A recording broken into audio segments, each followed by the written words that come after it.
Y a Rosa y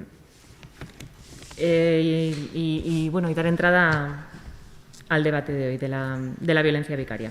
El empleo de la violencia hacia las mujeres, instrumentalizando a los hijos e hijas comunes, incluso llegando a producirles agresiones físicas, psicológicas y sexuales para continuar con el clima de terror instaurado hacia la madre y en el entorno familiar, es una de las formas de violencia de género empleadas por los agresores. De este modo consiguen arrebatar a las madres la autoridad con respecto de los hijos e hijas, instaurar en los críos un clima de tensión, haciéndoles saber que deben obediencia al que manda, que es únicamente él y nadie más. Los efectos de esta violencia en los menores son devastadores, por lo que tienen de transmisión de un modelo violento de relaciones entre hombres y mujeres y de vivencia cotidiana de la violencia padecida en primera persona por los hijos. Los casos de Ángela González Carreño, Juana Rivas, Irune Costumero y otras mujeres que han perdido a sus hijos por denunciar la violencia que sufrían ellas o sus hijos como meros instrumentos para ejercer la violencia hacia las mujeres por parte de sus padres son un ejemplo del tratamiento que se viene haciendo por parte de toda la sociedad. Las madres son consideradas incapaces de proteger a sus criaturas por un sistema que no las cree y las condena en lugar de hacerlo a los verdaderos perpetradores de la violencia. Sonia Vaccaro es psicóloga feminista, vive en España hace 20 años. Es además perito forense y experta en victimología y violencia de género. Ha trabajado como psicóloga y psicoterapeuta desde el 81. Desde 1990 ha centrado su práctica profesional en victimología y la prevención y asistencia de la violencia basada en el género, asistiendo a las víctimas, realizando peritajes, formando a profesionales y brindando asesoramiento a instituciones, organismos públicos y ONGs. Es miembro de pleno derecho de la sección de Psicología Jurídica del Colegio Oficial de Psicología de Madrid y adscrita al turno de oficio de peritos psicólogas del Tribunal Superior de Justicia de Madrid. Socia colaboradora de la Asociación de Mujeres Juezas de España, trabaja en la coordinación y asesoramiento, diseño e implementación de protocolos para la asistencia y prevención de la violencia de género y el maltrato infantil. Supervisa equipos de trabajo en organismos públicos y ONGs. Ha diseñado e impartido cursos institucionales para la Federación Española de Municipios y Provincias, Consejo General del Poder Judicial, entre otros, en España, países de Europa y Latinoamérica. Ha integrado el grupo de expertos para la investigación del supuesto síndrome de alienación parental del GINSAP, dependiente del Observatorio de la Violencia contra la Mujer y Familia del Ministerio de Igualdad en España. Diseñado, coordinado y redactado para la Coordinadora Española del Lobby Europeo de Mujeres CELEM, el estudio comparado entre países Argentina, España, Italia y México, acerca de las causas y consecuencias de la utilización en la justicia del pretendido síndrome de alienación parental. Ha sido integrante del equipo profesional de la Comisión para la Investigación de Malos Tratos a Mujeres, en la asistencia a mujeres y mujeres jóvenes víctimas de violencia en la pareja. Su concepto de violencia vicaria ha sido recogido en el ámbito judicial en España por tribunales de familia y en Colombia también por un juzgado de familia, fallo ratificado por el Tribunal Superior de Justicia. Se ha incluido en el Pacto de Estado contra la Violencia de Género en España a favor de las madres cuyos hijos e hijas han sido asesinados por su pareja, para que sean también consideradas víctimas de violencia de género. En la actualidad se ha recogido el concepto violencia vicaria, modificando el punto 4 del artículo de la Ley Orgánica de Medidas de Protección contra la Violencia de Género 2004, como otra forma de violencia hacia la mujer. Actualmente trabaja e investiga sobre el tema de la violencia vicaria para la edición de un próximo libro. Sonia Vaccaro, perdonad, que me he liado. Rosa Méndez, activista por los derechos de las mujeres y experta en violencia de género en el ámbito familiar, especialmente en hijos e hijas víctimas de ella. Desde 2007 ha investigado en este campo, elaborando y participando en informes y comisiones parlamentarias sobre esta temática e impartiendo conferencias. Su experiencia profesional en un caso cercano en la familia durante un largo periodo la llevó a luchar contra esta forma de violencia a través del estudio y el activismo. Se considera una superviviente, por lo que tiene la legitimidad de hablar con conocimiento de causa en la materia tras un largo periodo de análisis y reflexión y otras experiencias similares. Yo me presento, soy María Pizarro Carbonell, pertenezco a la asociación Juntas y Revueltas, Mujeres Separadas de Tierra Estella. Y bueno, pues he venido como en nuestra asociación tenemos casos de, no quizás muy extremos, pero donde sí vemos el uso de la violencia vicaria. Y bueno, pues estoy muy interesada, la verdad, en el tema. Y lo que sí quería apuntar porque la verdad que el tema de la violencia vicaria le da muchas vueltas también. Cada vez que vemos el iceberg y la punta de arriba, que decimos que es la violencia que se ve, la violencia física, y sabemos que todo lo que la soporta es la violencia psicológica, que estamos fritas de escuchar, que no se puede demostrar, que es muy difícil, que para qué lo vas a denunciar. ¿Cuántas custodias compartidas están soportando maltrato psicológico? Porque no se ve, pero es evidente que sus críos están soportando, y esas crías, violencia psicológica que no se ve. Y ya está. Os dejo. Bueno, comienzo yo, ¿verdad? Me voy a pedir permiso para quitarme la mascarilla, sí, porque si no os molesta, salvo que alguien me diga que no, porque se me empañan las gafas y me cuesta mucho seguir. Bueno, gracias por esta invitación, a todas y todos presentes por el interés en este tema. Bueno, el tema de la violencia vicaria es un tema que comencé a pensar allá por el año 2012 y a raíz de un caso puntual de una madre que en la presentación de mi libro del SAP en Italia se acercó a contarme su caso y su drama, pobre. A partir de allí comencé a observar muy puntualmente y a escuchar el relato de muchas mujeres víctimas de violencia que me relataban casos similares, como que sus hijos e hijas estaban siendo utilizados para seguir el maltrato contra ella. Indudablemente la violencia vicaria es un tipo de violencia de género, es un tipo de violencia machista contra la mujer y lo he definido de forma muy simple como cuando el maltratador utiliza a las hijas y a los hijos contra la madre. Lo que primero vi, como bien señalaba María del Carmen, ¿no? María. Gracias.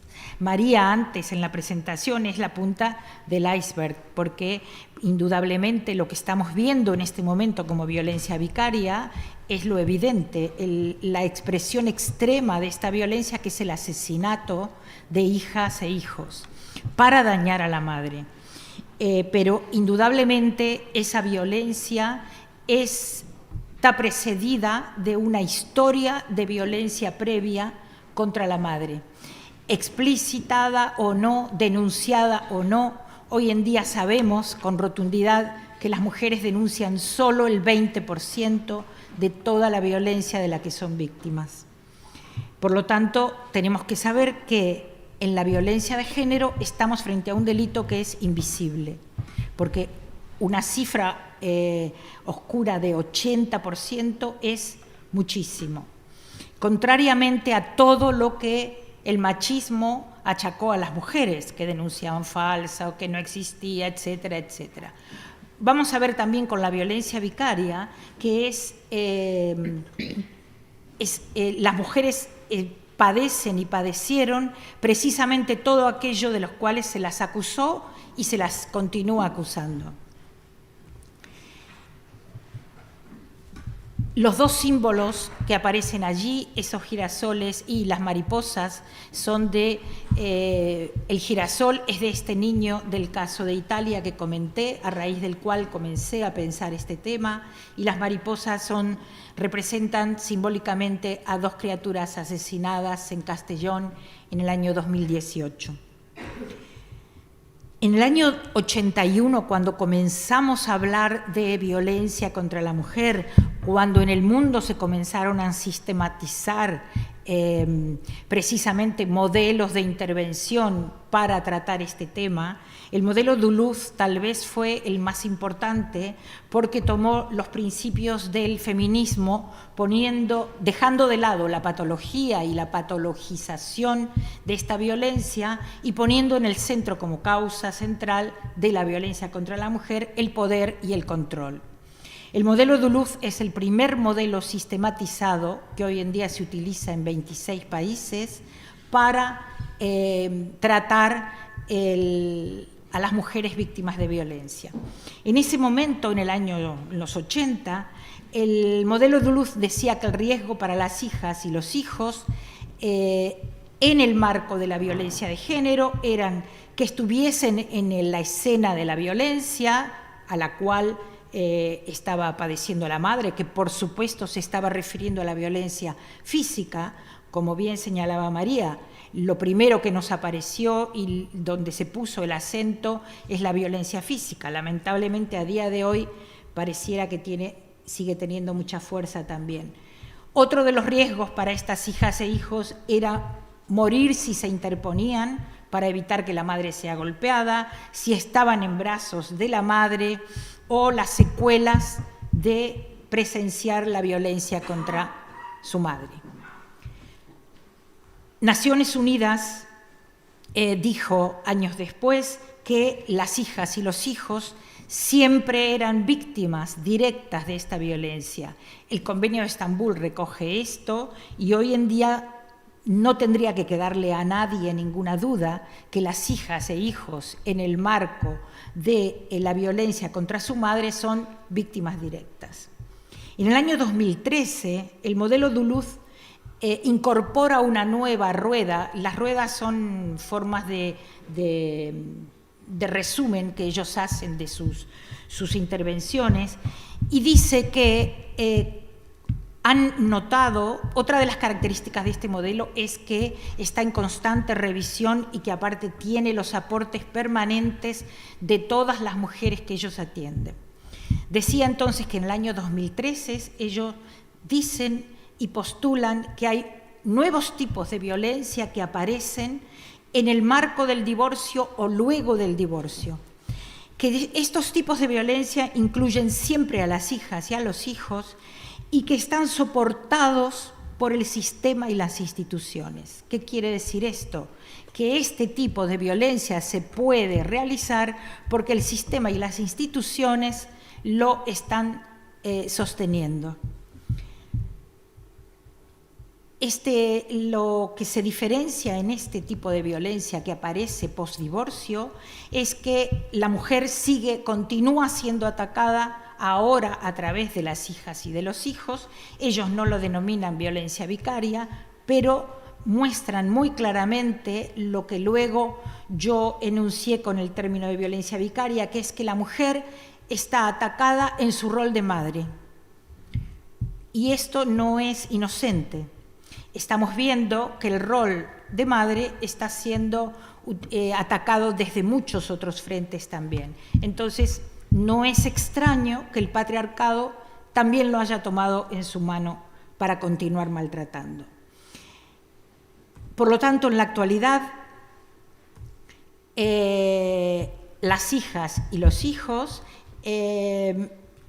continúan siendo utilizados por este hombre maltratador y violento que a través de ellos quiere llegar a continuar el maltrato contra la madre. ¿Qué es la violencia vicaria y por qué lo he denominado así? He dicho también que es el golpe más fuerte hacia las mujeres. En su forma extrema tiene que ver con el asesinato de las criaturas, y la he denominado vicaria porque he tomado vicario como adjetivo, que quiere decir que toma el lugar de otra persona o cosa como sustituto y que es algo que se ejerce por interpósita persona. La diana es la mujer y las hijas y los hijos son utilizados como objeto.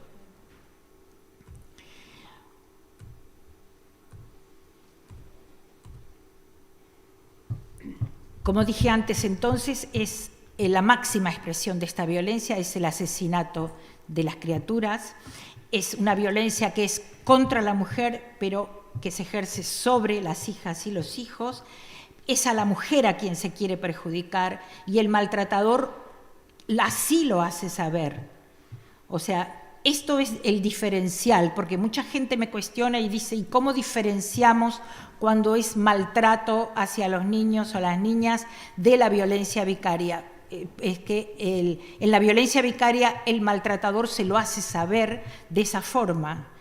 En el asesinato lo anuncia directamente y lo dice: te voy a dar donde más te duele, ya verás lo que te pasa, etc.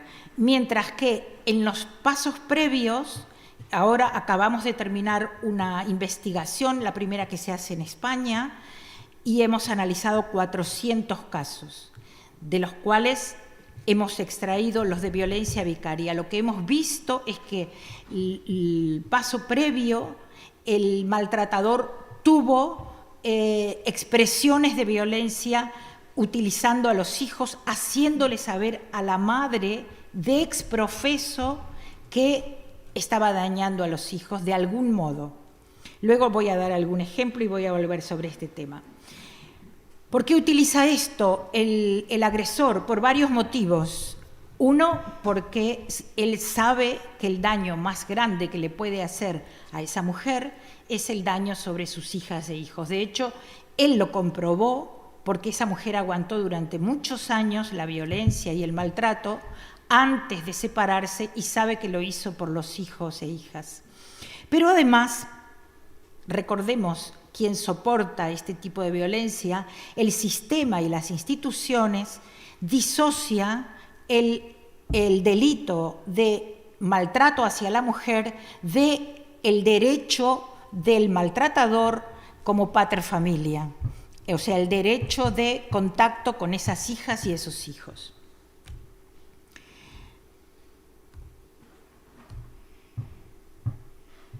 En el caso de Ángela Carreño, como bien mencionó María antes, que es un caso emblemático de aquí de España, que recién tuvo justicia, entre comillas, justicia, porque lamentablemente la niña fue asesinada, pero ella tuvo que recurrir a tribunales internacionales para que le puedan, aunque sea en la letra, decir que en realidad ella no fue atendida en sus derechos y su hija tampoco cuando recurrió a la justicia.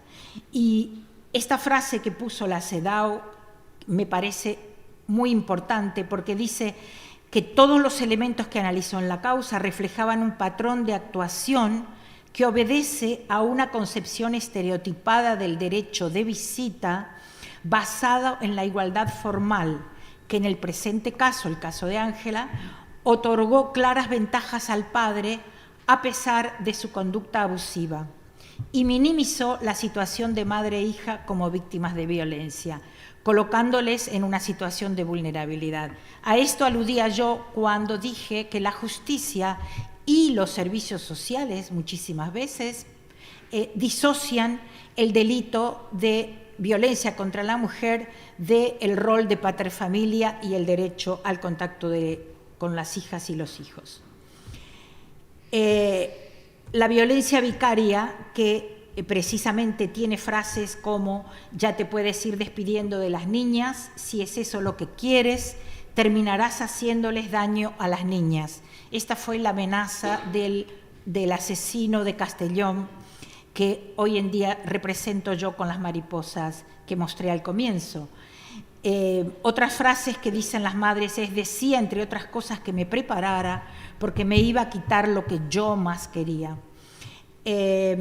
Lamentablemente, cuando la justicia no investigó estos casos con perspectiva de género, no pudo ver que este individuo hizo todo lo que hizo precisamente porque no es que el asesinato lo cometió en un instante y nada más, sino que fueron planificados siempre, y decía que hizo y pudo cometerlo precisamente porque quería causar el mayor daño posible a la madre. Recién ahora, y lo vamos a ver más adelante, la justicia comienza a interpretar estos asesinatos con perspectiva de género y lo pone como un agravante. Pero hasta el año, y estoy hablando ahora del año 2020-2021, no antes, ¿sí? Es el ejemplo que voy a mostrar luego con el caso de Tenerife. Las cifras oficiales dicen que desde el año 2013, que es cuando recién se comenzaron a contabilizar estos asesinatos, a día de hoy las cifras oficiales, reitero, dice que 42 niñas y niños fueron asesinados por sus progenitores en uso de un derecho reconocido por la justicia. Todos estos individuos tenían antecedentes, con o sin condena, con o sin denuncia. Recuerden la cifra que mencioné al comienzo, que es que solo el 20% de la violencia contra la mujer se denuncia, pero todos tenían antecedentes de violencia o se puede inferir en la historia la violencia que ejercían. Las cifras oficiales remarco porque hay casos que sucedieron fuera del Estado español que no están contabilizadas. El hecho de que más o menos la forma de la violencia vicaria en cifras, entre comillas, tiene este gráfico en España. El 53% se asesina a las hijas o a los hijos, pero también hemos visto que se puede cobrar víctimas de personas significativas para la mujer, como puede ser su pareja actual, la madre, hermana, etcétera, o incluso amigas. Hay un antecedente de investigación en Reino Unido de una criminóloga a quien he consultado también acerca de su investigación para la investigación que acabamos de terminar aquí en España, que ella investigó a partir de la premisa que por qué cada vez más padres estaban matando a sus hijos. Ella no lo asoció a la violencia de género, ella lo asoció al asesinato de la familia y como criminóloga puso su mirada sobre el criminal, sobre el asesino. Pero no obstante hay algunos puntos donde coincidimos en la investigación. Por ejemplo, ella dice que todos los casos que ella investigó, estos son a lo largo de 10 años en Reino Unido, estaban en un divorcio conflictivo, la familia estaba ponderada y considerada como un logro de poder asociado a su masculinidad, así lo describe ella, pertenecían a todas las clases sociales y de todas las profesiones, todos eran rechazados por sus hijos o hijas, los asesinatos los cometieron durante el periodo de visitas o cuando estaban al cuidado de sus hijas e hijos, y los que no se mataron luego de cometer el asesinato no mostraron ni culpa ni arrepentimiento, y asesinando a sus hijos creyeron ir contra las madres. Estas conclusiones de Elizabeth Yardley, que es la criminóloga que hizo la investigación en Reino Unido, son exactamente casi idénticas a las que arribamos nosotros aquí en España, con alguna variable mínima. A raíz de esta investigación que terminó en el año 2017, los jueces del Reino Unido dejaron de lado el hecho de otorgar siempre visitas a los padres que aún con antecedentes de violencia, y cambiaron rotundamente la modalidad que decía que siempre que había que darle y otorgarle visitas. Con esto lo que quiero mostrar es que no es un fenómeno que surge en España, eso es un fenómeno mundial, estamos dentro del patriarcado puro y duro, o sea, no hay otra cosa más, entre comillas, que esto, ¿no?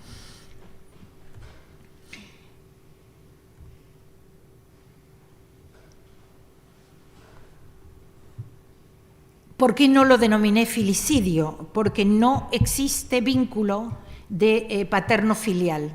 Para estos individuos, esas criaturas que asesinaron eran objeto. El modo y la modalidad de crimen que cometieron, generalmente con arma punzante, generalmente un tipo de crimen que no voy a entrar en detalles, pero de acuerdo a la criminología, es necesaria la falta de empatía total para poder cometer ese tipo de delitos, precisamente nos hace enunciar que no estamos frente a un padre que mata a sus hijos o hijas. Estamos frente a un individuo que tiene a los hijos, entre comillas, yo no le puedo llamar padre a estos tipos, en algún momento se me ocurrirá algún nombre para decirles, los toma como objeto y a raíz y a través de ellos lo que quiere hacer es dañar a la madre. siempre los utilizó para dañar a la madre. El relato de estas mujeres me dicen que jamás tuvieron empatía con los niños. Primero estaban ellos y sus necesidades y luego estaban al cuidado, entre comillas, de las criaturas como un compromiso, entre comillas. Pero además hay algo muy importante en estos asesinatos. Los mismos asesinos fueron los que expresaron su intención. Te voy a dar donde más te duele. Hemos visto también que la primera amenaza comienza con el planteo de la mujer del divorcio y la amenaza de te quitaré a los niños. Esa amenaza, lamentablemente, no está siendo ponderada en toda la peligrosidad que tiene, tampoco a veces por las madres, lamentablemente, porque así se lo marca el sistema. Decir que la mamá de estas dos criaturas, dos niñas de Castellón, cuando denunció porque él le había amenazado con matar a las niñas, la respuesta que tuvo en la policía y en la justicia fue: si amenaza no lo va a hacer. O sea, con ese tipo de prejuicios comunes, lamentablemente son las respuestas que se dan. En la mayoría de los casos, como dije, analizados de violencia vicaria, ejercida sobre niñas y niños, con consecuencia del asesinato, lo que vimos es que era la continuación de una violencia precedente ejercida sobre la madre. Episodios que evidenciaron además una larga historia de abusos previos. No es que surgió un día, en un momento y nada más. El último caso, como dije, el caso de Tenerife, por primera vez se toma en cuenta y la jueza que hace la instrucción, mirando con perspectiva de género, llega a la conclusión que el individuo Tomás Jimeno, lanzó los cuerpos de sus hijas en una zona que era un cementerio de barcos, precisamente con alevosía para evitar que se encuentren los cuerpos y someter a la madre a una incertidumbre eterna, porque eso era el daño máximo que él le quería hacer. Inmediatamente que termina la instrucción, la jueza deriva el caso a un juzgado de violencia de género, que es el que está continuando la causa, porque evidentemente aquí todavía falta encontrar el cuerpo de una niña, que se puede presumir lo que sucedió, pero lo que sí se está investigando hasta ahora es que este individuo planificó al milímetro todo lo que hizo ese día. Pero lo señalo porque precisamente la perspectiva de género hizo que esto se esté juzgando ahora en un juzgado de violencia contra la mujer. Y yo, para ir finalizando, quiero mostrar un poco el origen de lo que subyace en todo esto. Yo he hablado del paterfamilia y quiero mostrar la familia romana, familia que está incrustada en el derecho romano, de donde viene nuestro derecho actual. Parece mentira, pero parece que el paterfamilia de aquella familia romana, que en este orden tenía la jerarquía, venía el hijo varón, la hija mujer, la esposa y el esclavo. Era quien decidía en esa época quién vivía y quién moría. También era quien decidía quién pertenecía a la familia y quién no. El padre era el que nombraba, el paterfamilia tenía un poder omnímodo sobre toda su prole. Desde este arquetipo de paterfamilia, que lamentablemente la justicia sigue protegiendo, es donde vemos que está insertado la creencia de estos individuos de que son ellos quienes deciden quién vive y quién no. Los mitos que subyacen para forzar el contacto con el padre violento tienen que ver con las famosas denuncias falsas, que por supuesto, a pesar de que la estadística ya ha dicho por activa y por pasiva que no es real, se continúa tratando de sostener. Los mitos como la alienación parental, el SAP, las interferencias, todos los sucedáneos que culpan a la madre y desvían la atención de lo que sucede, la acusación a la madre que quiere quitar la figura del padre y que hace una campaña de denigración, y además la última, que se dice que la falta de contacto con el padre produce traumas irreversibles. Yo me quiero centrar en esta frase porque esta es una modalidad muy común en todo lo que plantea el machismo y el patriarcado, que es, primero, una afirmación falsa, que la falta de contacto con el padre produce traumas irreversibles. Primero, no existen datos fiables ni estudios fiables, pero aquí no estamos hablando de cualquier padre, aquí estamos hablando de un individuo violento. Por lo tanto, esta frase no puede tener ningún tipo de recorrido.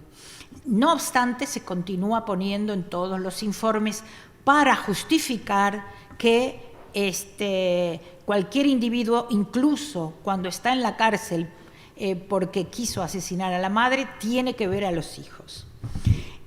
Lo que nos dice el Consejo General del Poder Judicial es que solo en el 3% de los casos de violencia contra las mujeres, contra las niñas y los niños, la justicia resuelve la suspensión de la custodia compartida.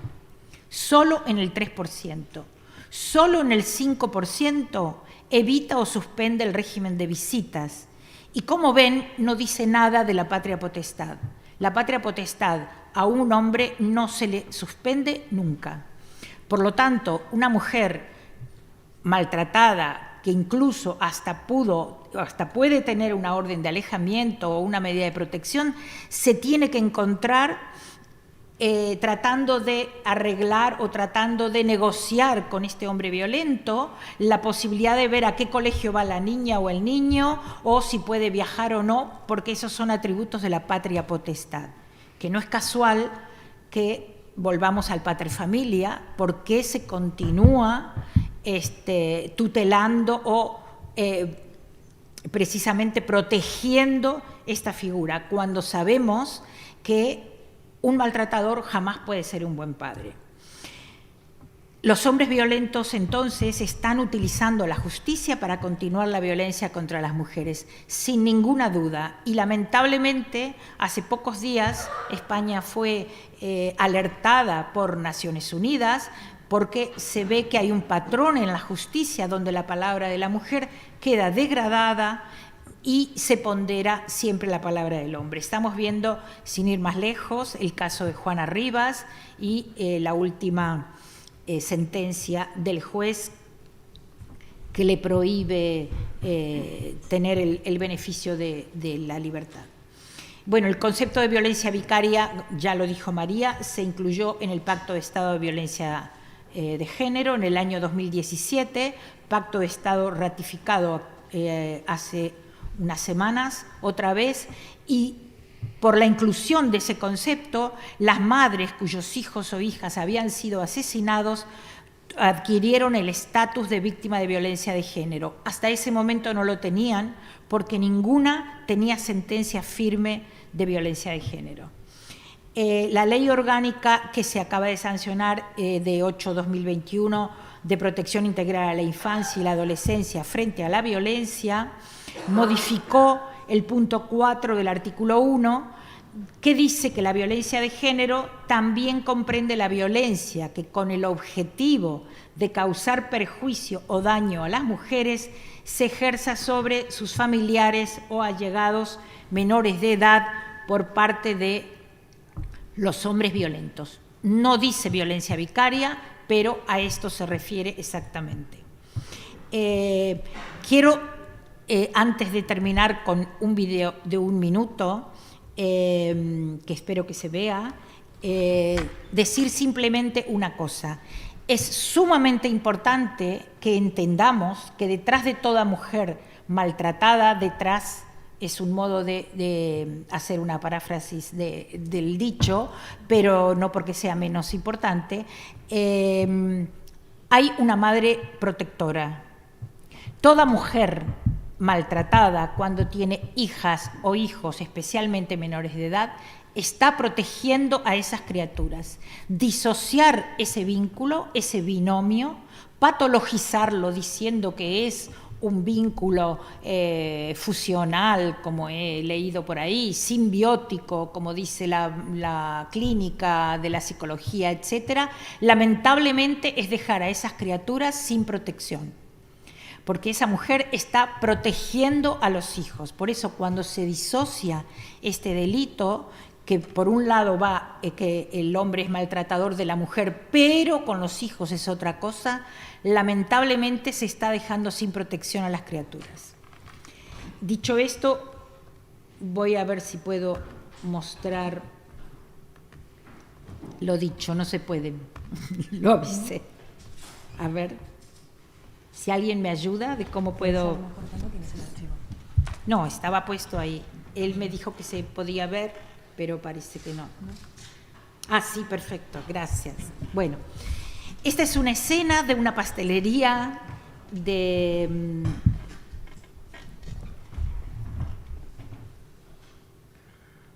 Van a entrar un niño, su hermana, con globos, su padre viene con ellos, vienen de comer en el McDonald's.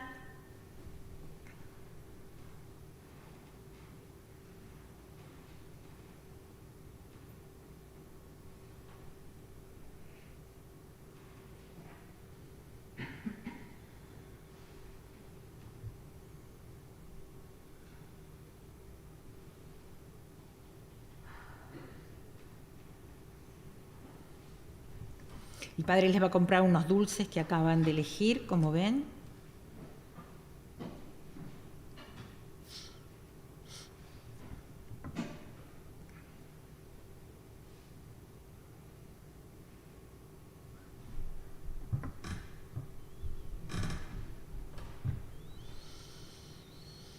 Él está muy pendiente de sus hijos, le pregunta.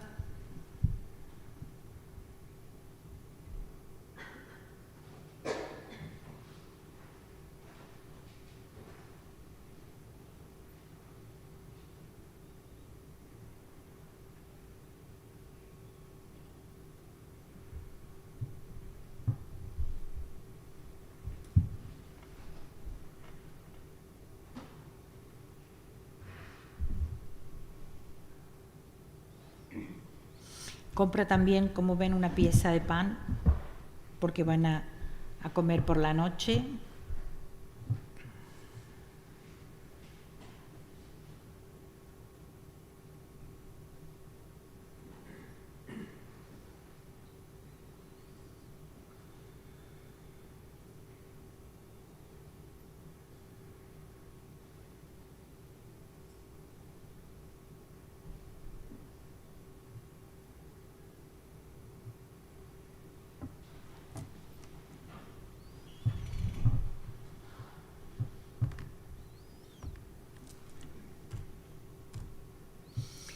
Este individuo, al cabo de unas horas, asesinó a esos dos niños, el niño de 10 y la niña de 5.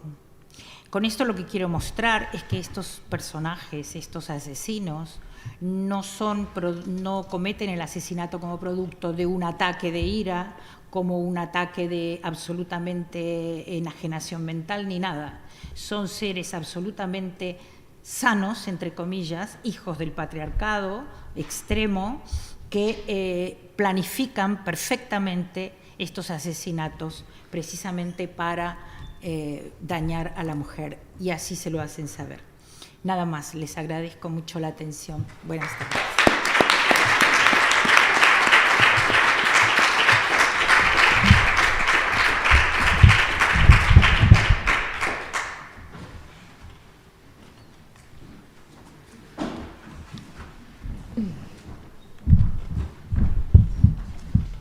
¿Cómo se va uno de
Bueno, buenas tardes a todas y a todos. Quisiera primero agradecer la invitación a participar en estas jornadas a la organización, al colectivo feminista navarro EULEAC y más concretamente a la Comisión para la Investigación de Malos Tratos a Mujeres de Navarra y en especial a Sara Vicente, activista incansable, que conozco su trayectoria hace ya muchos años, por invitarme a reflexionar sobre esta realidad tan oculta y a la vez tan trágica. La Comisión para la Investigación de Malos Tratos viene desempeñando una labor muy valiosa en la atención a esta infancia y adolescencia, a los hijos e hijas víctimas de violencia de género. Desde hace ya muchos años. De hecho, la Comisión es pionera en la elaboración de programas de atención a esta infancia y adolescencia y conozco de primera mano su trabajo. Además, es un placer compartir mesa con Sonia Bácaro, a quien siempre recuerdo como feminista luchadora desde mis inicios, por ahí, por el 2007, en fin, muchas batallas. Y bueno, voy a comenzar. Bueno, justo hace unos días se publicó esta noticia. Naciones Unidas exige a España que proteja a niños y niñas de violencia sexual y de género en el sistema de justicia.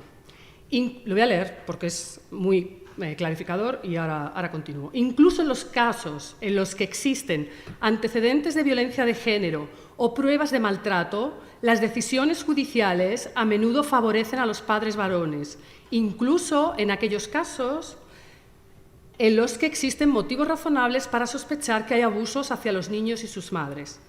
Sigue existiendo un sesgo discriminatorio contra las mujeres en la justicia.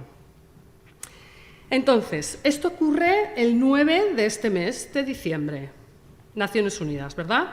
Esto que dice Naciones Unidas, he recopilado aquí en unas hojas que le interese, porque es que en 30 minutos no da para todo. Entonces, he recopilado citas de la Asociación Americana de Psicología, de la Asociación de Jueces de Familia y Juventud de Estados Unidos, de la Asociación Americana de Pediatría, en investigaciones yo llevo hablando desde el año, bueno, y que se llevan a cabo desde principios del 2000, incluso de 1990, por ahí. Le voy a leer alguna y si alguien quiere profundizar un poco o entregárselo a alguna institución o persona relevante en algún gobierno o algo así, pues lo puede utilizar. Por ejemplo, los juzgados de familia con frecuencia minimizan el daño que producen los niños y niñas su exposición a la violencia doméstica y a veces les cuesta mucho creer a las madres. La Asociación Americana de Psicología. Otra. Las investigaciones demuestran que 2 de cada 3 maltratadores acusados o condenados consiguen la custodia exclusiva en los tribunales. Es una profesora de George Washington, es especialista en todo este tema en Estados Unidos. De allí vienen muchos de los instrumentos, ahora lo vamos a hablar, y de allí vienen muchas de las investigaciones. Y la última, hay muchas, pero la última, Asociación Americana de Jueces de Familia y Juventud se llama, pero bueno. Aproximadamente el 70% de los maltratadores consigue convencer a las autoridades de que la víctima, la mujer, no es apropiada para ejercer la custodia exclusiva del hijo o no se la merece. Y así todo. Esto está documentado. Lo tienen aquí, quien quiera, luego lo recogemos. Entonces,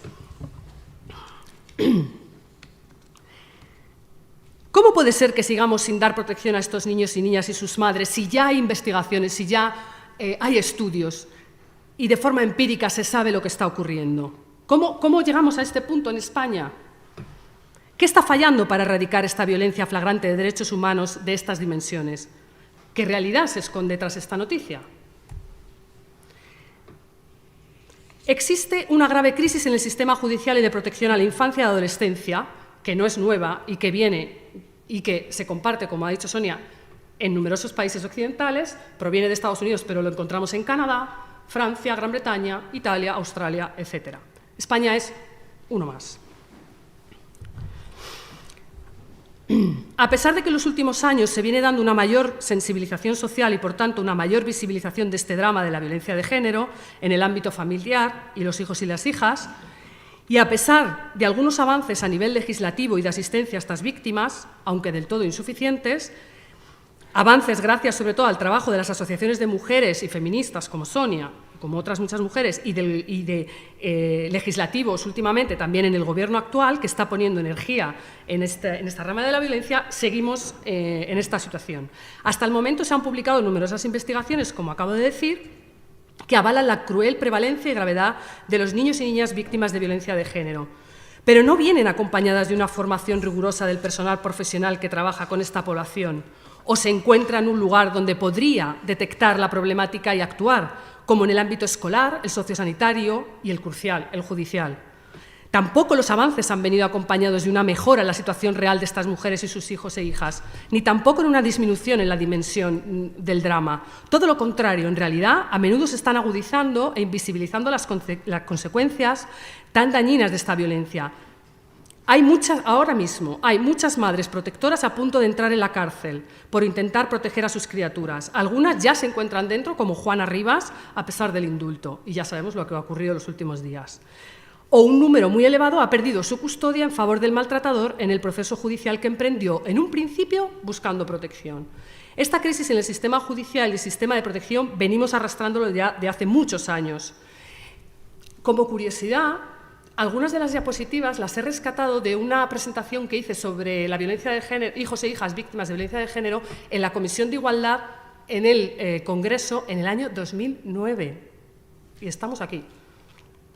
Es que me pareció como... Bueno, entonces, ¿de qué hablamos?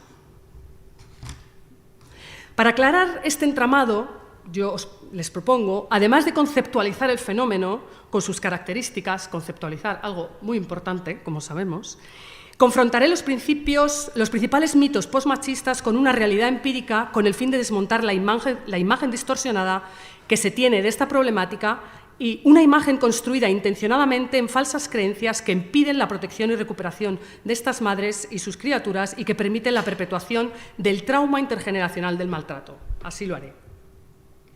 Voy a ir confrontando el mito versus la realidad. Además, creo firmemente que es esencial aplicar en este ámbito de la violencia de género y los hijos y las hijas la perspectiva de género, la perspectiva de infancia y la perspectiva de trauma, porque a veces falta una u otra. En algunos ámbitos falta la de infancia, en otros falta la de género y en otros falta la de trauma. A mi entender. Bueno, dimensiones. Pues hay un mito muy generalizado. Cuando hablamos de mito hablamos de creencias falsas que están en la sociedad, que están en las instituciones. Entonces, el mito es la violencia de género en la pareja afecta a pocos niños y niñas y son casos aislados.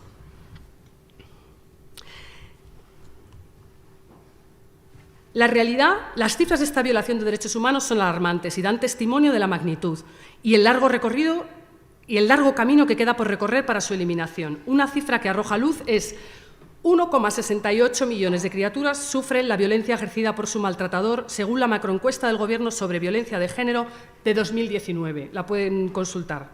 Son datos escalofriantes. Y otra cifra más, creo que la ha recordado, lo ha dicho Sonia, yo tengo otra cifra, pero bueno, también es de la macroencuesta. Desde 2013 hasta 2021 han sido asesinados por su padre 44 menores. Yo tengo 44, pero bueno. Y el último dato, lo de abajo... Las cifras de abajo es de Cataluña, son las suspensiones de régimen de visita y suspensiones de patria potestad en los casos en los que sí se ha presentado una denuncia por violencia de género. Claro, como decía Sonia, un 3% se retira nada más el régimen de visitas. Pues esto quiere decir que la mayoría de estos maltratadores tienen contacto con sus hijos e hijas. Otro mito, y este le voy a poner especial énfasis, también por las dimensiones, por la prevalencia. La violencia sexual infantil, especialmente por parte del padre o el padrastro, no es frecuente. La mayoría son denuncias falsas interpuestas por la madre. Bueno, pues vamos a ver la realidad. La ONU misma también advierte de esta desprotección de esta infancia, pero bueno, vamos a verlo. 1 de cada 5 menores sufre abuso sexual antes de cumplir los 17 años. Organización Mundial de la Salud. Entre 800.000 y 1.600.000 menores son víctimas de algún tipo de violencia sexual en España. En el 21%, el agresor es el padre o la pareja de la madre. las hijas de maltratadores tienen 6,5 veces más posibilidades de ser víctimas de incesto por parte de su padre que otras chicas. En 2019 se presentaron más de 6.000 denuncias por abuso sexual infantil. Marta Suria, que ha escrito un libro que yo les recomiendo, es una superviviente de violencia sexual infantil. Yo hablé con ella y me parece una mujer maravillosa. Ella siempre dice que no se puede hablar de abuso sexual infantil, se tiene que hablar de violencia sexual infantil, ¿no? Y esto ya, bueno, ya lo hemos hablado, pero bueno, que me parece importante. Solo el 15% de los casos de abuso sexual, de violencia sexual infantil, llegan a denunciarse.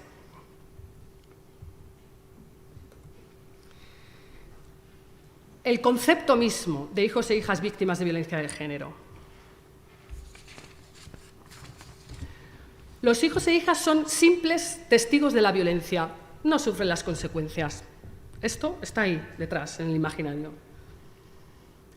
Esta imagen yo la tengo mucho cariño, la de la izquierda, es una exposición de la Comisión para la Investigación de Malos Tratos que está itinerando por toda España. Es una exposición que muestra dibujos de niños y niñas que asisten a terapia en la comisión, que son hijos e hijas víctimas de violencia de género. Me parece maravilloso. Entonces, ¿cuál es la realidad del concepto de hijos e hijas víctimas de violencia de género? No son solo testigos, esto ya las investigaciones lo han demostrado, no son solo testigos de una situación violenta. Sus experiencias sobrepasan con creces este estatus, involucran múltiples vías de daño. No solo están expuestos a esta violencia, la padecen. No solo, entre comillas, sufren la violencia siendo utilizados por el padre como instrumento contra la madre, que también violencia vicaria, sino otras formas. Son víctimas de estas circunstancias a través de una amplia gama de posibilidades. El término correcto es hijos e hijas víctimas de violencia de género en la pareja, porque así se recoge el reconocimiento de todo el daño y el origen de la violencia.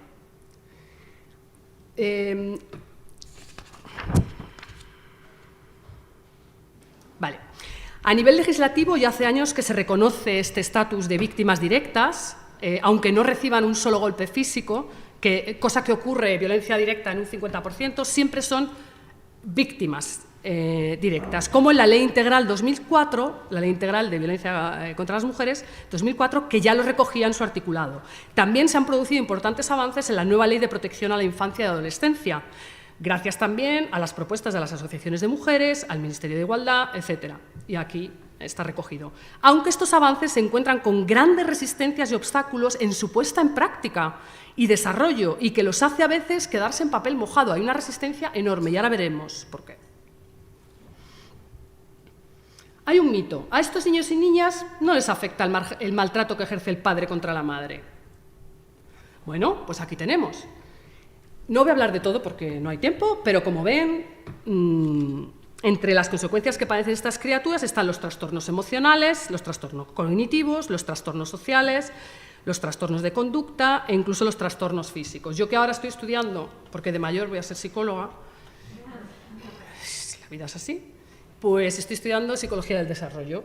Entonces, en psicología del desarrollo vemos cómo se forman los niños y niñas. Claro, en el momento de que estos niños y niñas, incluso está demostrado, hay investigaciones que también están en este papel, que se van a llevar, en ese papel está demostrado, sufren las consecuencias de la violencia de género incluso en el estado prenatal, en el vientre de la madre.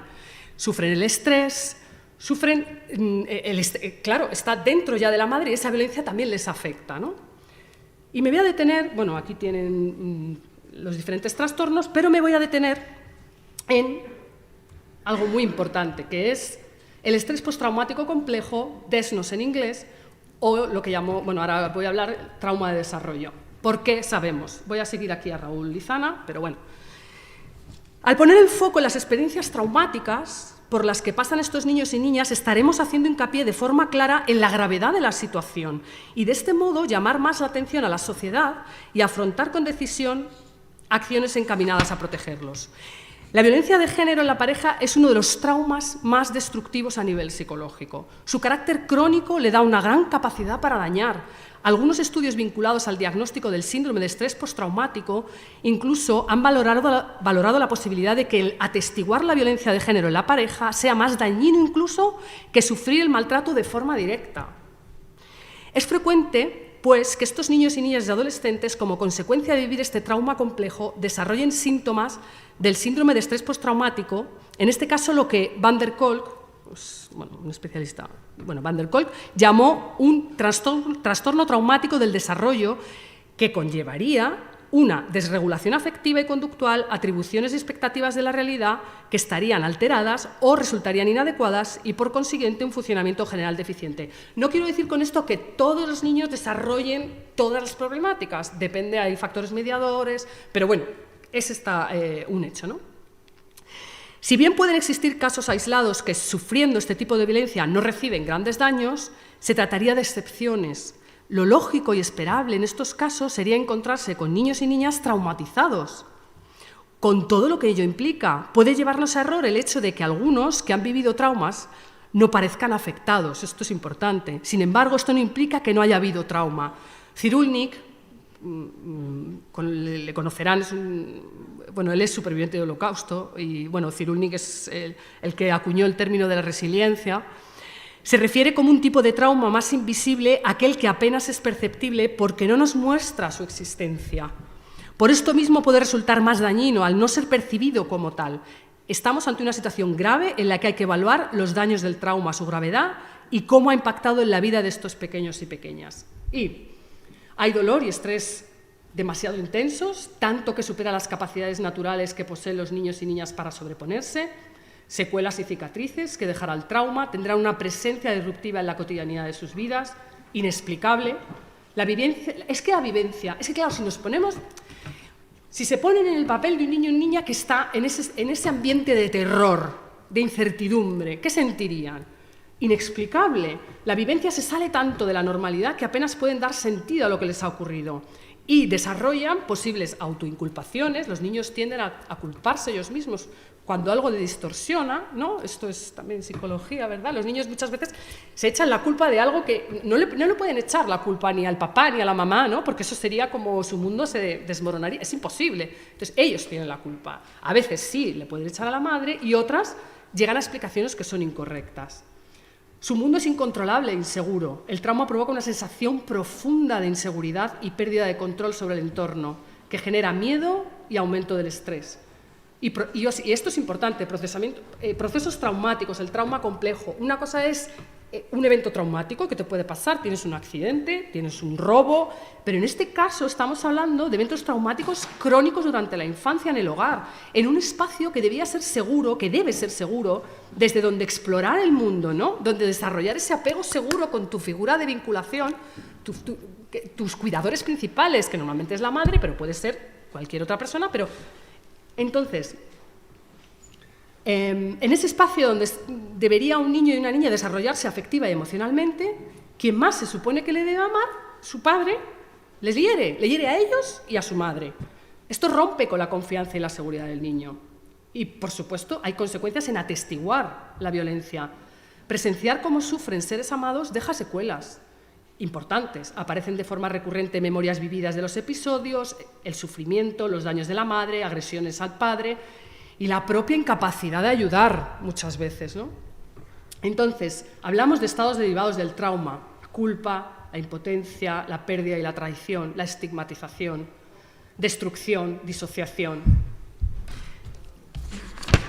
Voy a beber un poco de agua. ¿Este es mío? No estoy segura. Sí, lo hemos ¿Sí? cambiado. Ah, vale. Esto es importante. El maltratador como padre. Hay investigaciones del maltratador como padre. Por favor, hay muchas investigaciones. Pongamos el foco también en él, en cómo se comporta. Si nosotros y nosotras no sabemos detectar, primero, las consecuencias de los niños y cómo se comporta un maltratador, va a pasar desapercibido, y esto es lo que está ocurriendo. Mito dice que un maltratador puede ser un buen padre y que tras la separación la violencia de género contra la mujer y contra los hijos desaparece. Pues no. ¿Cómo se comporta un maltratador? Aquí podría seguir a Landy Bancroft, que es uno de los grandes especialistas, pero quería reflejar una guía de jueces de Estados Unidos del Consejo Nacional de Jueces de Familia y Juventud. O sea, que lo han estudiado, que si digo yo que si aquí viene un poquito de esto, pues estupendo, ¿no? Digo yo, al sistema judicial, ¿qué falta le hace? ¿Cómo actúa el maltratador? Degrada la imagen de la madre ante los hijos, la deslegitima, la desautoriza, la humilla, la culpa de todos los males, utiliza el miedo como método de control, amenazas, coacciones, gritos, utiliza a los hijos e hijas para hacer llegar mensajes intimidatorios a la madre, controla y limita de forma desmesurada la economía y la forma de vida de ellos y ellas, especialmente el contacto con la madre, hace uso del autoritarismo. Esto es curioso porque aplica, por un lado, una disciplina férrea de castigos severos, con expectativas rígidas, pero también lo altera con extrema permisividad, llegando al abandono. Entonces esto vuelve locos y locas a los niños. No cubre las necesidades psicoafectivas de los hijos e hijas, incluso de índole física. Esto ocurre bastante. No se muestra cariñoso ni afectuoso y mantiene una actitud egocéntrica, anteponiendo, como ha comentado Sonia, sus necesidades. Minimiza y niega su propia violencia, culpa de ella a los hijos. Esto es clave. Es persuasivo y manipulador. Muestra su habilidad para actuar bajo observación durante las evaluaciones psicosociales y bajo observaciones sociales. Yo hace años decía, y sigo diciendo, que yo le daría una medalla al padre del año a un padre en un punto de encuentro familiar. Oye, tú dices, bueno, no, te doy la exclusiva, te doy, vamos, eres... ¡buah! El padre del año. Por eso es tan difícil detectarlo. Y esto está relacionado, se transforma de cara a la galería. Puede parecer como una persona encantadora, responsable, sincera, claro, en los equipos psicosociales, pues también, en cuanto a sus obligaciones para con la familia, aunque el estudio de su personalidad por parte de miradas expertas manifiesta algo distinto. Y el contraste entre su comportamiento en público y en privado puede ser muy pronunciado, incluso... los hijos e hijas pueden incluso sentirse más cómodos con él cuando se hallan en un lugar público. Entonces, voy a recapitular un poco porque luego me voy a ir al meollo. ¿Cuáles son los obstáculos que impiden la protección efectiva de estos niños y niñas? Desconocimiento de la dinámica de violencia de género. Miedo a la implicación en la denuncia de maltrato. Esto es un temazo. Comportamiento manipulador del padre maltratador. Una sociedad con una realidad histórica y cultural patriarcal, que ahora volveré a ello. Y esto a lo que voy ahora, que es una crisis en el sistema judicial y el sistema de protección. Y aquí quiero decir algo. Es un hecho que el personal de la Judicatura y de los servicios de protección a la infancia y adolescencia con frecuencia desempeña su trabajo con falta de recursos, de formación y en condiciones laborales precarias y estresantes. Es un hecho, lo sabemos. A menudo deben tomar decisiones o redactar informes que determinan el futuro de estas mujeres y sus hijos e hijas, en circunstancias que no son las mejores, con escaso tiempo e información. Esto estamos de acuerdo. Pero, además de esto que acabo de decir, hay una crisis en el sistema judicial y de protección a la infancia y adolescencia porque permea todo el sistema judicial y de protección a la infancia y la sociedad una ideología basada en mitos postmachistas, he dicho algunos, ahora voy a decir otros, y estereotipos de género. Tanto el personal como todos nosotras y nosotros deberíamos ser conscientes de los actuales mitos postmachistas como un constructo ideológico repleto de estereotipos y de creencias falsas que se presentan disfrazados perversamente de igualdad, nos atraviesan a este personal y a nosotros y a nosotras, y a menudo de manera inconsciente. Incluso tenemos muchas veces este personal y nosotros tenemos la sensación de estar ya formados, ya lo sabemos, y no somos conscientes de estos mitos. Son difíciles de detectar, son una trampa y ocultan la realidad. Entonces, voy a decir los más, ya he comentado algunos, los hit parade. Denuncias falsas, y esto también está recogido de una investigación, no lo digo yo. Denuncias falsas de maltrato o abuso sexual infantil son una epidemia. Las mujeres mienten a menudo a los juzgados para sacar beneficios del divorcio como forma de venganza. Conflictos de pareja, no de violencia de género. La mayoría de los casos que llegan al juzgado son casos de conflicto de pareja entre iguales, muy enconados, eso sí, pero no hay violencia. Los simples conflictos de pareja están colapsando los juzgados. Las leyes contra la violencia machista agudizan el conflicto en la pareja porque discrimina y demoniza al hombre pobre. La mediación familiar disminuye los conflictos y no los judicializa. La violencia contra la mujer existe en la misma proporción que otras violencias en la familia. Sin embargo, se está exagerando el fenómeno de la violencia de género.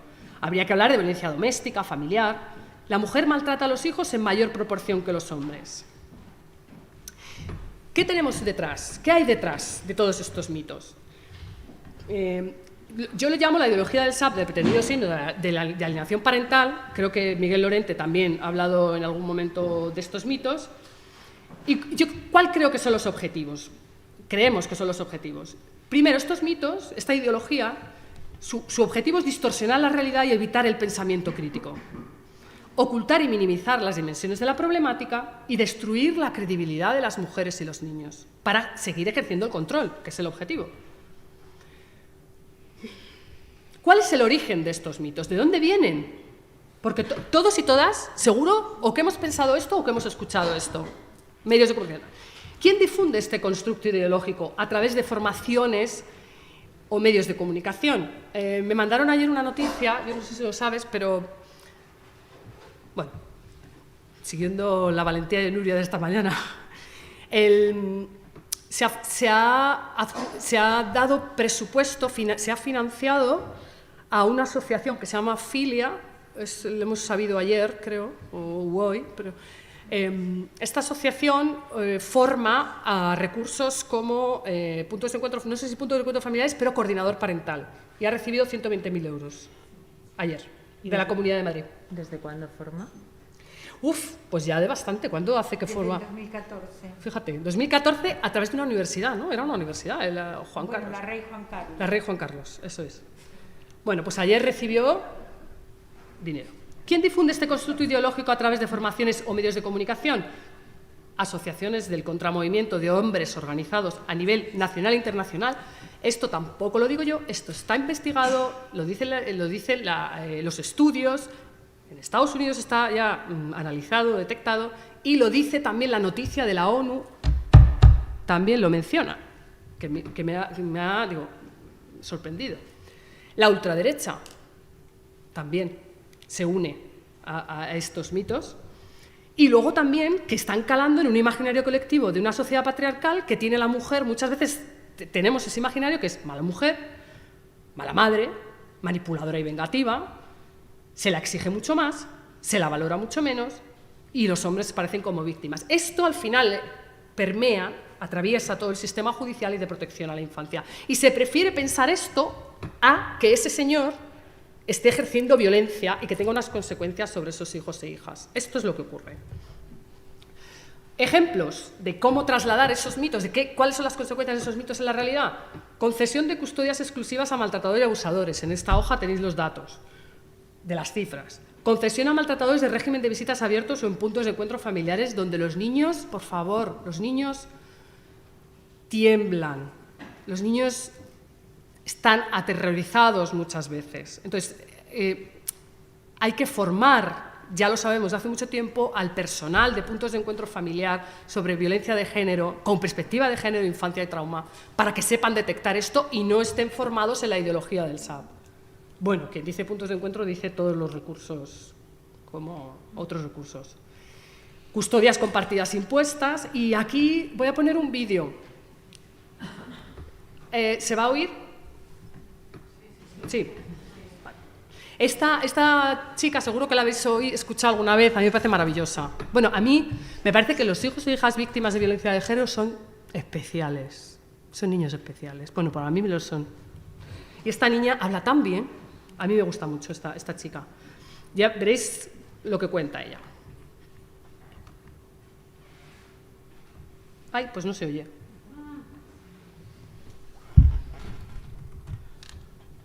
A ver, un momentito, que espera un momentito.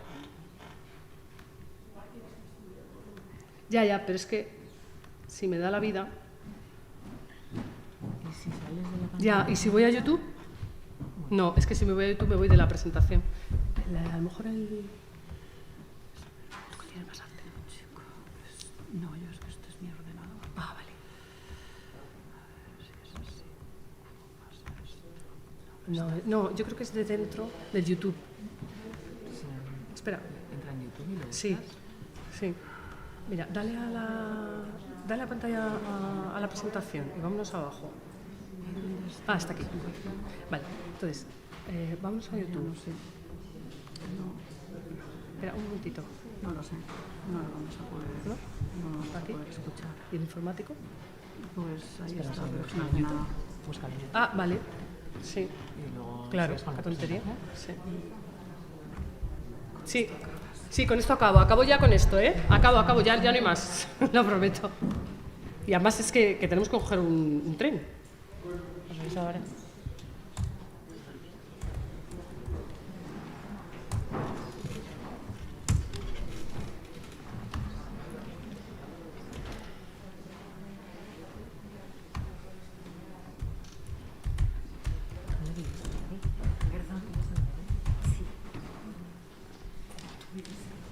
Sí, pero soy de Madrid.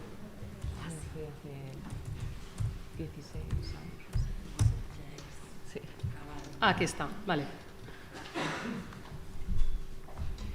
Oye, pues nada. ¿No se oye? No, pues déjalo. Ay, no, mira, justo aquí no es este, pero bueno. Bueno. Sí. Pues no se oye, no sé por qué. Bueno, da igual. Vale, ya está, no se oye. Ella, es que es una pena. Es una pena que no se oiga, pero bueno, da igual. Lo podéis buscar. Lo podéis buscar, porque entonces ella habla de su experiencia y de por qué no entiendo, o sea, no, ella como hija de maltratador, que la justicia le entregó a ella y a su hermano la custodia al padre, un padre maltratador, y bueno, y habla de cómo se sufre, ¿no?, en esto. Bueno, pues con esto acabo las propuestas, pues formación, recursos especializados de atención, formación obligatoria reglada de calidad con perspectiva de género, infancia y trauma, campañas de investigación y la comisión para la revisión de los casos judiciales de las madres protectoras, con presupuesto asignado. La comisión de los casos es porque ahora mismo hay muchas madres que están pasando, o sea, es que son procesos judiciales muy largos en los que o pierden la custodia o están a punto de entrar en la cárcel y son situaciones muy graves. Pues nada, muchas gracias.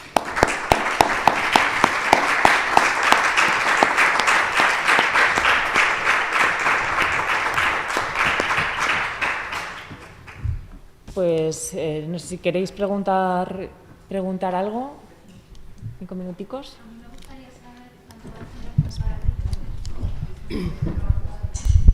Muchísimas gracias a las dos. Me gustaría saber cuál es vuestra opinión en cuanto a que se tengan que nacionalizar todos estos servicios que no estén en manos de fundaciones privadas que en muchos casos lo único que están haciendo es maltratar y hacer una violencia aún mayor a todos estos menores y menoras. Que se hagan todos servicios sociales de verdad desde el Gobierno nacionalizados y no que sean chiringuitos, porque también creo que esta es una crítica que tenemos que hacer, porque muchas veces callamos por no hacer daño al movimiento feminista o lo demás, pero todas conocemos lugares donde en lugar de sanar están haciendo todavía mucha más daño y mucha más violencia contra, sobre todo los menores, que debería de ser el bien máximo a proteger, ¿no? Nacionalización de todos estos servicios públicos. ¿Qué os parece? Tú dices que para no hacer daño al movimiento feminista, porque dices que son sitios u organizaciones feministas. Bueno, se dicen feministas, claro. A ver, lo que yo conozco que están tercerizados los servicios no son feministas, que son organizaciones como ONGs que sí que están, bueno, que se les paga el servicio, por supuesto. En general representan otros intereses que no son los feministas. Punto 1. Punto 2. Yo creo que aunque se nacionalice, si no hay formación, estamos en un problema peor, porque a un funcionario o una funcionaria no lo mueves bajo ningún punto de vista. O sea que ahí tenemos un problema. El tema es que tiene que haber formación de calidad de verdad, de perspectiva de género en serio, feminista, diría yo, directamente, no hablemos más de eufemismos, y que de gente que de verdad se le tome cada tanto una valoración, y si está para eso continúa trabajando en ese tema, y si no, no. O sea, no puede haber gente, o sea, hoy en día la perspectiva de género o la perspectiva feminista no es una exclusividad, es un derecho, porque abarca la mitad de la población del mundo. No se puede hacer justicia si no tenemos en cuenta a la mitad de la población mundial, que son las mujeres y las niñas, y en el orden de vulnerabilidad está el sexo y la edad. Eso es lo que dicen todos los parámetros de victimología del mundo. Por lo tanto, a mí me parece que se está tardando mucho en obligar, porque tendría que ser obligatoria la formación y no voluntaria como ocurre actualmente, o discrecional, entre comillas. Eso es lo que yo creo, que no pasa solamente si es ONG, privado o nacional. Tiene que ver con la formación de calidad. Sí, yo estoy de acuerdo con lo que dice Sonia. Cuando dices nacionalizar, yo creo que lo que estás diciendo es que sea público, que los recursos sean públicos, no de carácter privado, subcontratas con precariedad laboral, que es lo que acabo de decir, ¿no? Que eso es lo que ocurre, que al final hace un informe una persona que acaba de hacerse un curso sobre mediación, hace un informe para un juzgado, y eso es una prueba que hace, ¡pum!, que te puedan quitar a tus hijos o tus hijas, ¿no? Y claro, y esos están siendo instrumentalizados. Efectivamente, lo que dice Sonia, tiene que haber una... O sea, a mí me encantaría que fueran recursos públicos, pero recursos públicos con formación reglada, especializada, de calidad. Es que es lo mismo, yo qué sé, si te quieres dedicar a la podología, ¿no? Yo qué sé, tienes que hacer un curso especializado de podología con calidad. No, pues es que en un punto de encuentro familiar, muchas veces, en muchos lugares, no hay... Si tú estás tratando en sitios donde puede haber hijos e hijas víctimas de violencia de género, tienes que saber de lo que hablas y cómo detectarlo. Si no sabes cómo detectarlo, te pueden formar en esta ideología que es desprotección. Y entonces vas a estar ejerciendo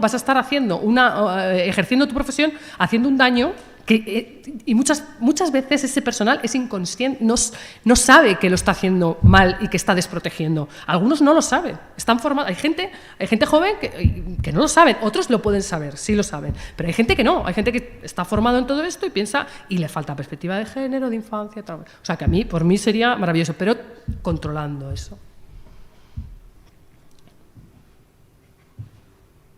¿Alguna pregunta más?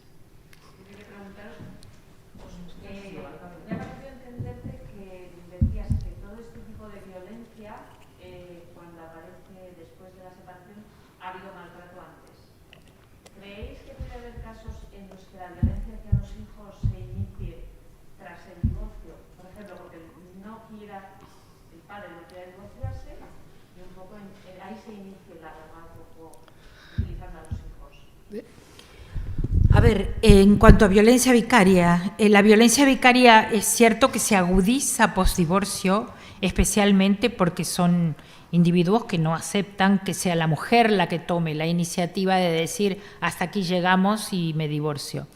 Y comienzan a utilizar a los hijos de modo más evidente que a lo mejor lo hacían antes, porque estamos hablando de una víctima de violencia, como es la mujer, que tiene normalizado a lo mejor a lo largo de los años muchas actitudes de violencia que han pasado desapercibidas, entre comillas, para ella.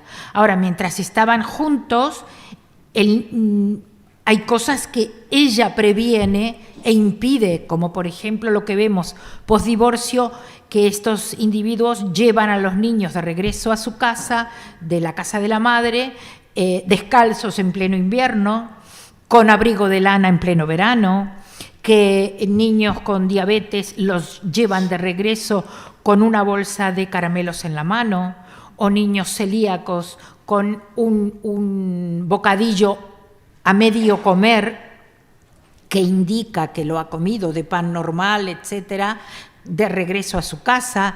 Todo ese tipo de cosas claro, eran evitadas por la madre porque las dietas, los tratamientos médicos, todo eso, el abrigo, etcétera, lo controlaba y trataba ella de protegerla. Cuando se produce el divorcio, se le da a él la custodia y él aprovecha, entre comillas, para comenzar ese tipo de maltrato hacia ella que utiliza a las hijas y a los hijos. Eso es lo que observamos. No sé si respondo a tu pregunta. Pero individuos, padres amorosos, protectores, cuidadores, etcétera, que de repente después del divorcio, no. O sea, hay indicadores muy graves que a lo mejor la mujer no los vio, porque casi como tenía normalizado el maltrato hacia ella, lo que ellas me han contado, especialmente estoy hablando de las mujeres cuyos hijos fueron asesinados, me dice ahora me doy cuenta que nunca empatizó, que cuidaba a los niños por obligación, que los cuidaba si le venía cómodo y si no, los llevaba al bar con él para reunirse con los amigos, etc. Relatos literales. No sé si te referías a eso. Yo también pienso lo mismo, o sea, un padre maravilloso, amoroso, no llega a ese punto, pero sí que la separación y el divorcio, esto es muy importante porque siempre se piensa en los hijos, el maltrato de los hijos e hijas en el hogar, en el ámbito familiar, pero es que se acentúa y es mucho más grave tras la separación y el divorcio, porque ahí ya no siquiera muchas veces está la madre para protegerlos, ¿no? En muchos casos. Y él aprovecha para, como dice Sonia, acentuar pues este tipo de violencia psicológica, violencia emocional, para seguir controlándola a ella. Entonces se agudiza, pero había señales antes. Ya era antes machista, ya era antes, no era el padre amoroso ideal, pero se agudiza después de la separación.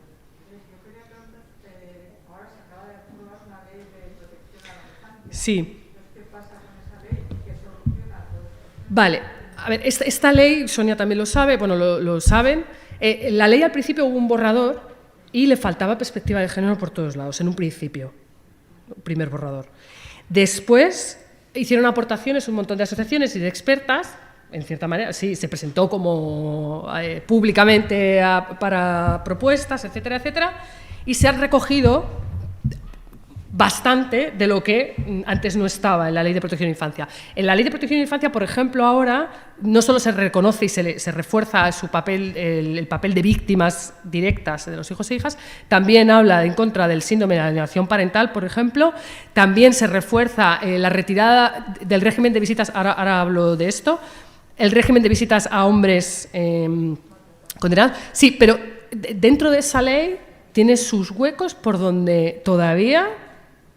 O sea, esto de la retirada del régimen de visitas, por ejemplo, a maltratadores, en la práctica es muy difícil, ¿no? Porque hay una cláusula en ese artículo que dice que deja al arbitrio del juez. Es el juez al final, porque hay un término que se manipula muchísimo y se trae y se viene, que es el interés superior del menor. Y entonces cada uno hace de su capa un sayo. Entonces, de repente hay gente que aplica la ideología del síndrome de alienación parental y dice que está aplicando el interés superior del menor. Entonces, claro, si el juez de repente dice que el interés superior del menor es que siga teniendo visitas, cojo y tiene visitas. Que no tiene que ser así, que la ley es así, pero en la práctica está ocurriendo. O sea, una cosa es la legislación y otra cosa es lo que ocurre. Entonces, yo creo que se han producido mejoras importantes dentro de esa ley, pero que queda mucho recorrido. No sé, Sonia, ¿qué opina? Yo le veo el grave riesgo de que se ha disociado una vez más la violencia contra la mujer del vínculo y el maltrato contra los niños y las niñas, por supuesto. Yo eso lo veo grave.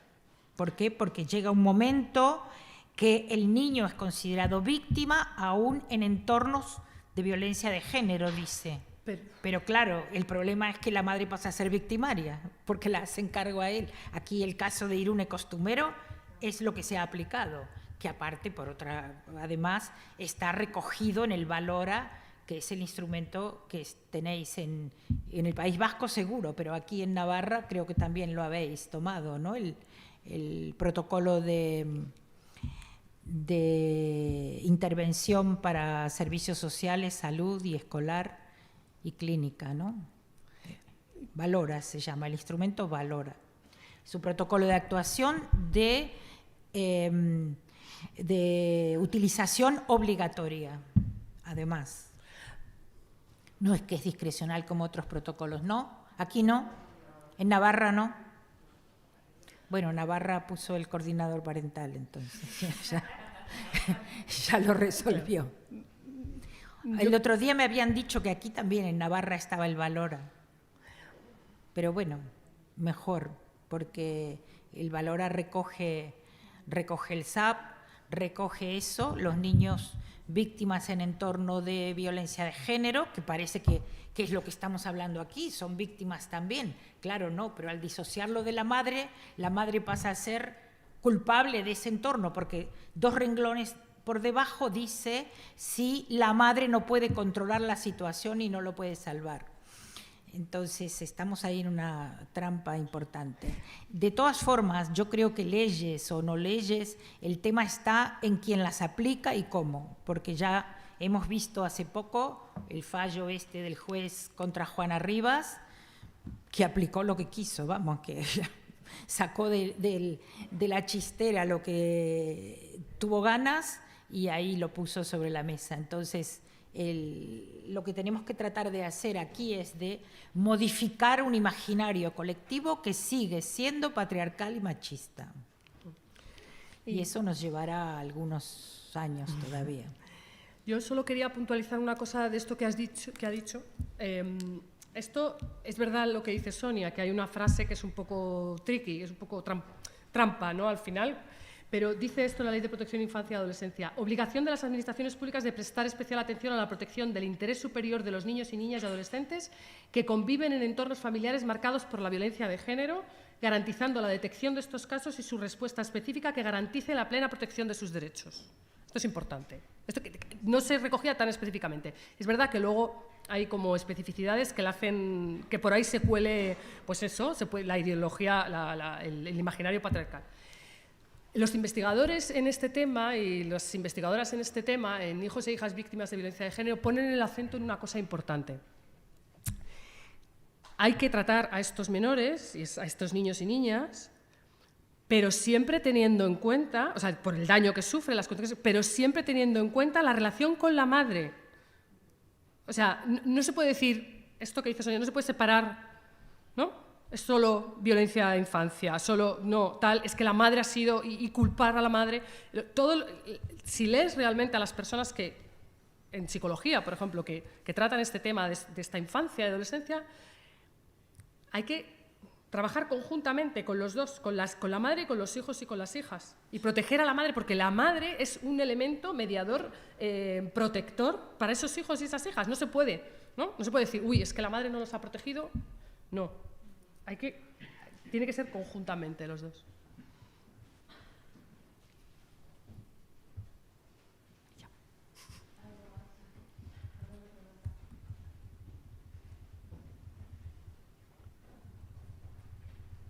Pues yo creo que... Pues muchísimas gracias. Gracias. Muchísimas gracias.